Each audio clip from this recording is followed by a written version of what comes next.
I have been listening to when you say we need to ask, then source gives, and then we need to allow.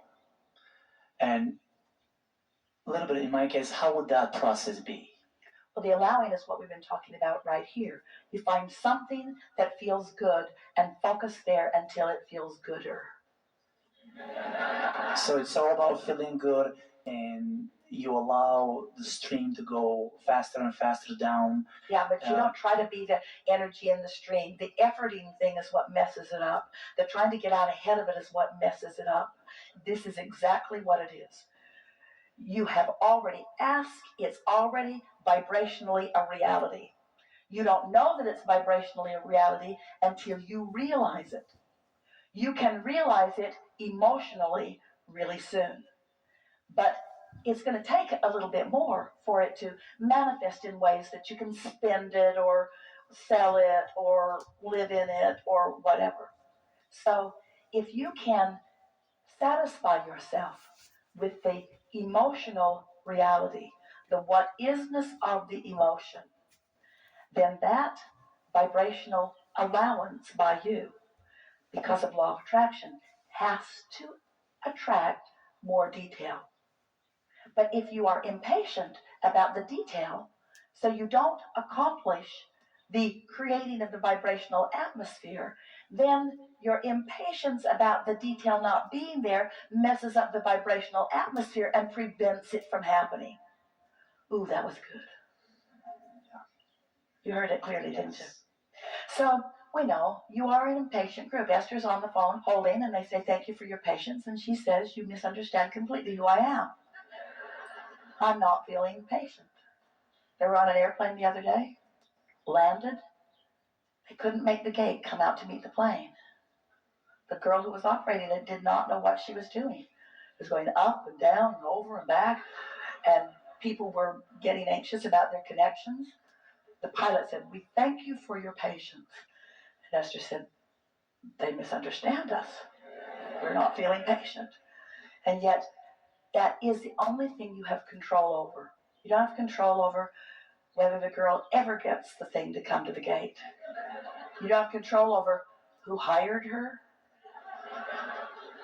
You don't have control over whether she will ever work the gate again. The only thing you have control over is how you feel standing right here. Is this experience worth disallowing your connection to source? Is it worth giving up the whole rest of the day's path that's already been queued up for you?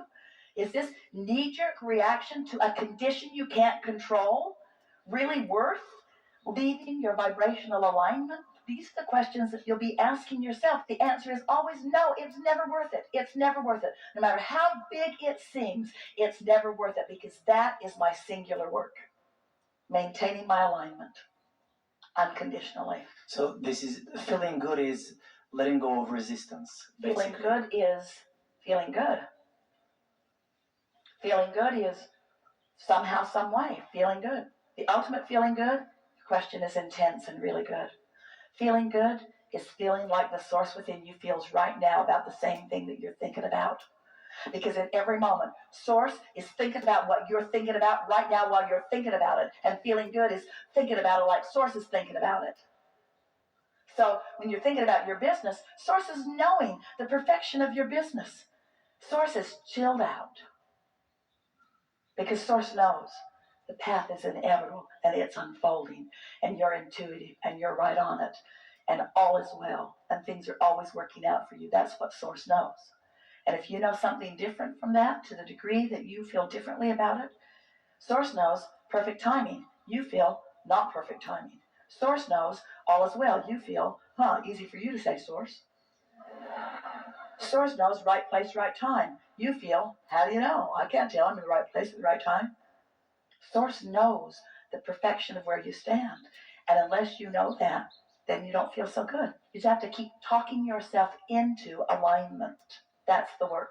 That's the allowing. You queued that question up better than it's ever been queued up. You said, so I get it, that I'm asking and that source answering, and that my work is putting myself in the mode of receiving. How do I do that, you say?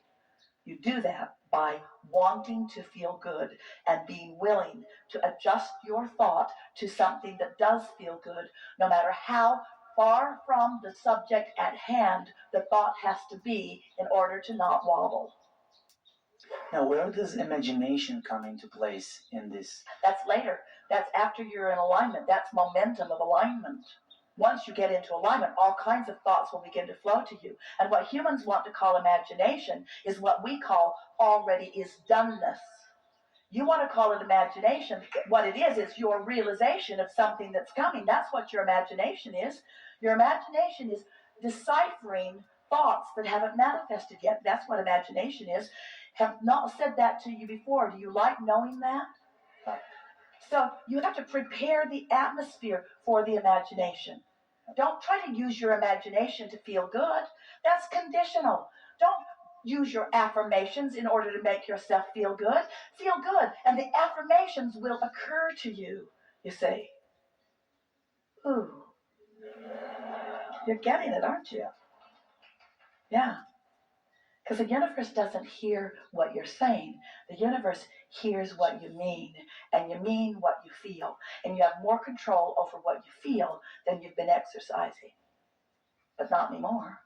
Now, you can make those choices. Do I want to be happy or unhappy? Well, Abraham, that's really a silly question. Is it? Is it that silly? Or is it worth thinking about?